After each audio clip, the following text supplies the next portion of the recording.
پرتپش لبس پر زور سے آنکھیں مچ لی. سو جاؤ آرام سے, صبح چلی جانا چھوٹی حویلی پر, پرسوں سے یہ مجھے یہاں نظر آؤ. احتشام نے اس کے دل کو انگوٹھے سے سہلاتے سرگوشی نما مدھم لہجے میں بولا. اس کے چہرے کو والہانہ نظروں سے دیکھ کر اس سے دور ہوتا کافی کا کپ اٹھا کر ٹیبل سے اپنا لیپ ٹاپ لیے کمرے سے ملحقہ اسٹڈی روم میں چلا گیا, جبکہ ابرش ہونک بنی کھڑی اپنی تھوڑی پر اس کا دہکتا لمس محسوس کرتی خود کو یقین دلا رہی تھی کہ گویا اسٹون مین نے اسے معاف کر دیا تھا.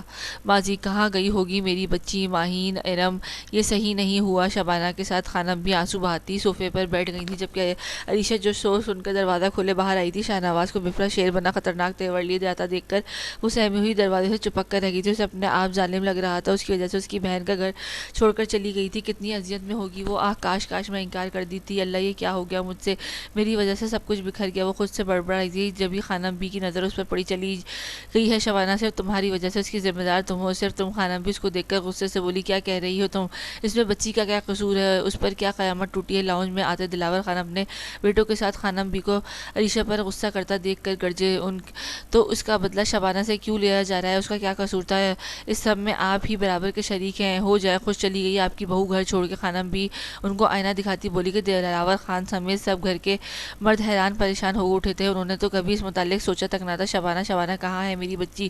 تبھی فیروز خان بھی جان, پلوشہ اور عبید بھی یہ خبر سن کر فوراً سے وہاں آئے. اب واویلا مچانے کی ضرورت نہیں ہے, آپ کو تو خوش ہونا چاہیے. ایک بیٹی کا گھر اجاڑ کر دوسری کا بسا رہی ہیں تو سمجھو بس گیا. خانم بھی طنز کے نستر چلاتی سب کو خاموش کروا گئی. اور عبید اللہ, آپ کیا ہی فیصلہ کیا ہے بیٹے, پر یقین جانو تمہارا یہ فیصلہ سراسر بے وقوفی تھی اور کچھ نہیں. اور جنہوں نے ساتھ دیا وہ تو جرگے میں بلائے جاتے تھے, انہیں تو سمجھ بوجھ تھی, وہ بھی درست راہ نہ دکھا سکے. آپ کو بہت ہی افسوس ہو رہا ہے, سگی بہن کا دربدر کر دیا اور لے پالک کے گھر کا چراغ بنا دیا. ایک ساتھ انصاف اور دوسری کے ساتھ ناانصافی کر دی. اور آپ لوگ کیسے ماں باپ ہیں, کیسے سکون مل رہا ہے, کبھی سوچا ہے اگر وہ نہ ملی یا خودکشی کر لی پھر. خانم بھی روتی ہوئی بولی. عریشہ ان کو سگی بیٹی کی طرح عزیز تھی. خانم بھی.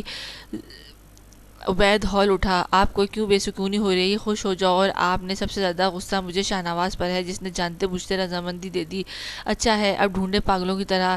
آپ سب کی سزا ہی یہی ہے, وہ جو اتنے دنوں سے خاموش تھی کہ آج پھٹ پڑی اور سب کو آئینہ دکھا ڈالا. ان کی آنکھوں کے سامنے سے شبانہ کا بے یقینی سموئے آنسو سے زرد چہرہ ہٹ ہی نہیں رہا تھا. کہاں گئی ہے میری چھوٹی مما. تبھی احتشام آیا اور ان سب کی بات سن کر وہ تقریباً چیخا. چھوٹا سا احتشام غصے سے بھرا سب کو گھور کر دریافت کر رہا تھا, جبکہ اس کے یوں پوچھنے سب نے حیرت سے مارے اس چھوٹے سے بم کو دیکھا تھا جو پھٹنے کے لیے تیار تھا. اس کا سفید چہرہ کانوں سمیت غصے سے سرخ ہو گیا تھا. اس کو دیکھ کر انتہائی پریشانی میں بھی سب کے چہرے پر مسکراہٹ در آئی تھی. احتشام بیٹا آپ اوپر جائیں. ماہین نے اس کے لال بھبو کے چہرے کو دیکھ کر منظر سے غائب کرنا چاہا. بالکل نہیں, کدھر ہے میری مما, بتائیں مجھے, یہ کیا بدتمیزی ہے. احتشام سکندر خان نے ڈپٹا. میں بدتمیز ہی ٹھیک ہوں, جب تک میری مما مجھے نظر نہیں آتی میں ایسے ہی رہوں گا. آپ سب نے بہت رلایا میری چھوٹی مما کو. آج وہ کہہ رہی تھی کہ ان کا کوئی نہیں ہے, وہ بالکل اکیلی ہو گئی ہیں, پر وہ اکیلی نہیں ہے, میں ان کے ساتھ ہوں. مجھے میری چھوٹی مما چاہیے, ورنہ میں بھی گھر چھوڑ کر چلا جاؤں گا دادا جان. احتشام غصے سے بولتا. اس کے شدید چھوٹے ایک کٹیلی نظر احتشام غصے سے عریشہ پر ڈالتے دوڑتا ہوا کمرے میں بند ہو گیا, جبکہ وہ سب حق تک سے ایک دوسرے کو دیکھ رہے تھے. جاؤ ڈھونڈو ہماری بہو کو. دلاور خان سخت لہجے میں اپنے بیٹوں سے بولے, اور خانم بھی کو دیکھا جو اس سے رخ موڑ گئی تھی, جبکہ پلوشہ اور ارم اب بھی جان کو سہارا دیے صوفے تک لائی تھی, اور ماہین بیگم روتی ہوئی عریشہ کی جانب بڑھ گئی تھی. تمہیں پتہ ہے تمہارے بابا کو کس نے مارا ہے. عباد خان لاؤنج میں بیٹھے فراز اور بینش کے پاس ہی بیٹھے ان کے چھوٹے چھوٹے دماغوں میں زہر بننے کا کام کر رہا تھا. کس نے. عبید اللہ نے مارا ہے, تمہارے مورے کا کزن اور تمہارا ماموں. میں نے دیکھا تھا عبید ماموں نے جب گولی چلائی تھی میرے بابا پر. فراز نے وہ واقعہ آتے کہا. میں نے بھی دیکھا تھا. بینش نے بھی تیزی سے سر ہلاتی کہا. اور تمہارے چچا کو بھی انہوں نے یہاں سے نکال دیا ہے. جبکہ بینش اور فراز بڑی خاموشی سے اس کی باتیں سن رہے تھے. وہ بڑی اچھی طرح ان کی برین واشنگ کر رہا تھا. تبھی ماہم وہاں آئی. جب سے عثمان کی موت ہوئی تھی ماہم نے بڑی حویلی جانا کم کر دیا تھا. اسے عبید اور اس کی پوری فیملی سے نفرت سی ہو گئی تھی. عبید نے اس کا سہاگ اجاڑا تھا. اس کے بھائی شاہنواز نے اس کی حمایت کی. یہ بات اس کو اندر سے چھلنی کر گئی تھی. بظاہر تو مسکرا کر سب سے ملتی تھی, پر اندر سے وہ سب کی نفرت کی نگاہ سے دیکھتی تھی. اور سب سے زیادہ تو غصہ اسے عریشہ پر تھا. اس کی وجہ سے اس کی ہستی بستی زندگی اجڑ گئی تھی. ورنہ جرگے میں عبید کے خلاف فیصلہ اٹھا تھا کہ بس ملازموں کی بات سنیے اور عبید کی دلیل پر بات حویلی میں ختم کر دی تھی اور عثمان کا قتل غیر متوقع ٹھہرایا گیا تھا، جس پر عبید کو بے قصور ٹھہرایا گیا تھا کہ عثمان نے خود جھڑپ کی تھی۔ اس فیصلے نے ماہم کو اندر تک ہلا دیا تھا کہ ان کو اپنی بیٹی کی زندگی اجاڑنے کی فکر تک نہ تھی اور ابھی بھی اپنے بھائی کے بچوں کی طرفداری کر رہے تھے۔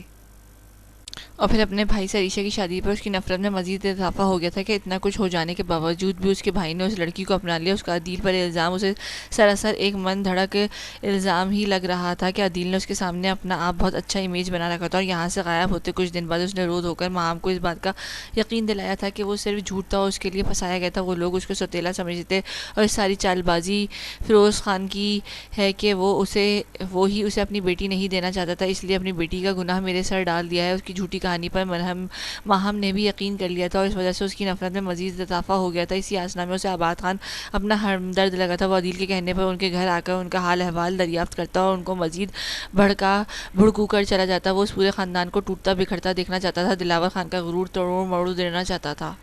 کیا باتیں ہو رہی ہیں؟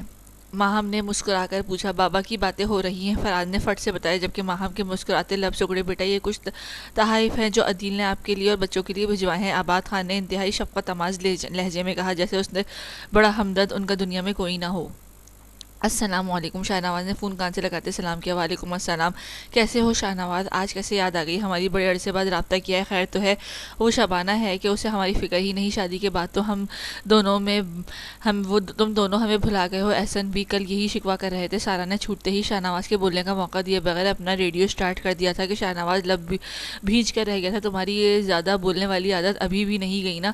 شاہ نواز نے سنجیدگی سے کہا تو سارا مسکرا پڑی۔ اب تو تم ہی بتاؤ، اچھے دوست بھول جائیں تو بندہ شکوہ بھی نہ کرے۔ سارا مسکراتی آواز میں بولی۔ شبانہ تمہارے آئی ہے کہ؟ شاہ نواز نے سر جھٹک کر شبانہ کے متعلق استفسار کیا۔ نہیں تو کیوں، اس نے آنا تھا کہ؟ سارا نے الجھتے پوچھا۔ کل کہہ رہی تھی اچانک جا کر تمہیں سرپرائز دے گی۔ شاہ نواز نگاہیں روڈ پر مرکوز کی۔ بولا اچھا، پر ابھی تو نہیں آئی سارا، مجھے ضروری کال آ رہی ہے۔ شبانہ تمہارے پاس آئے تو مجھے فوراً انفارم کر دینا۔ شاہ نواز بغیر دوسری جانب کی سنے اپنی سنا کر کال کٹ کر گیا تھا۔ کہاں جا سکتی ہو تم شان؟ شاہ نواز اضطرابی کیفیت میں جھنجھلایا ہوا سا اسٹیئرنگ پر ہاتھ مارے دھاڑا۔ ڈیم اٹ، ایک بار تم مجھے مل جاؤ، بیڑیاں ڈال کر ساری زندگی کمرے میں بند رکھوں گا۔ وہ اسٹیئرنگ گھماتا تخیل میں شبانہ ہی کو اپنے خطرناک عزائم سے آگاہ کرتا بولا۔ عریشہ پھپھو آپ کیوں رو رہی ہیں؟ ارتضیٰ عریشہ کے پاس آتا بولا۔ کیونکہ میں بہت بری ہوں جان۔ وہ ارتضیٰ کو دیکھ کر ہچکیاں بھرتے بولی۔ عریشہ پیار سے ارتضیٰ کو جان کہتی تھی۔ تھوڑی دیر پہلے ہی وہ پرویشہ کے ساتھ اپنے پورشن میں آ گئی تھی، وہاں اس کا دم گھٹ رہا تھا، اوپر سے اس کی طبیعت بھی کافی خراب سی تھی، جبھی پرویشہ عبید کے کہنے پر اسے یہاں لے آئی تھی۔ نہیں، آپ بہت اچھی ہیں، ارتضیٰ ان کے گلے لگاتے معصومیت سے بولا، جبکہ عریشہ لب کچل کر رہ گئی تھی۔ نہیں جان، تم نہیں جانتے میں نے بہت برا کیا ہے، سب خراب ہو گیا۔ عریشہ اس کے لبوں میں انگلیاں پھیرتی دل کا بوجھ ہلکا کر رہی تھی۔ کیا خراب کیا ہے آپ نے؟ وہ سر اٹھا کر بولا۔ تم ابھی چھوٹے ہو اس لیے نہیں بتا سکتی۔ اچھا، جب میں بڑا ہو جاؤں گا تب بتا دینا، اب آپ روئیں تو نہیں۔ اور ہاں، آج میں آپ کے ساتھ سوں گا، میں نے آپ کو بہت مس کیا۔ ارتضیٰ اس کی گود میں سر رکھ کر بولا۔ ارتضیٰ، احتشام ارتضیٰ کو پکارتا اندر آیا۔ احتشام آ جاؤ تم، دیکھو میری پھپھو گھر آ گئی، اب تم برا نہیں مناؤ گے؟ ارتضیٰ اٹھ کر اس کے پاس آیا، پر احتشام کی نفرت بھری نگاہیں عریشہ پر جمی تھی۔ ارتضیٰ، تم میرے دوست ہو نا؟ احتشام نے پوچھا۔ کیوں نہیں؟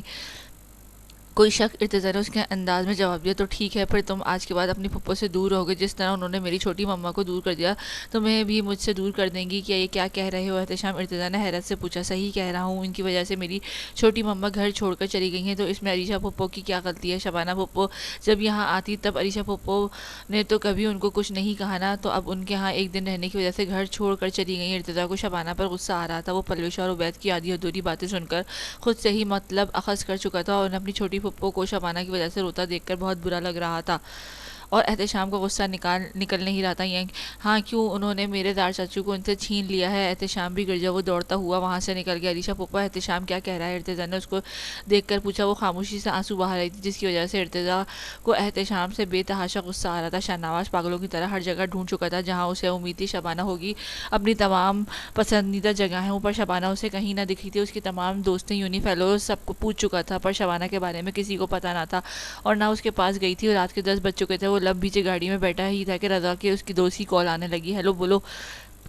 شاہ نواز نے گاڑی سٹارٹ کرتے کال یہ اس کی کان سے لگایا ہے۔ شاہ نواز بھابھی کا فون آن ہوا ہے، ابھی کچھ دیر کے لیے ان کی لوکیشن سوات پیلیس ہوٹل گوریا میں شو ہو رہی ہے، یہ سن کر شاہ نواز کے تڑپتے پھڑکتے دل کو سکون ملا تھا۔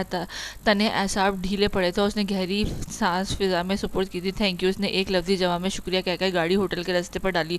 اس کا بس نہیں چل رہا تھا، وہ اڑ کر وہاں پہنچا۔ چند گھنٹوں کی دوری نے اس کی جنونیت میں اضافہ کر دیا تھا، اس کی غیر موجودگی میں وہ پاگل سا ہو اٹھا تھا۔ وہ شبانہ کو احساس دلانا چاہتا کہ اس نے شاہ نواز سے دور جانے کی کتنی بڑی غلطی کی ہے۔ حساب دینے کا وقت آ گیا ہے جناب، وہ ڈیش بورڈ ڈرائیونگ کرتا بڑبڑایا۔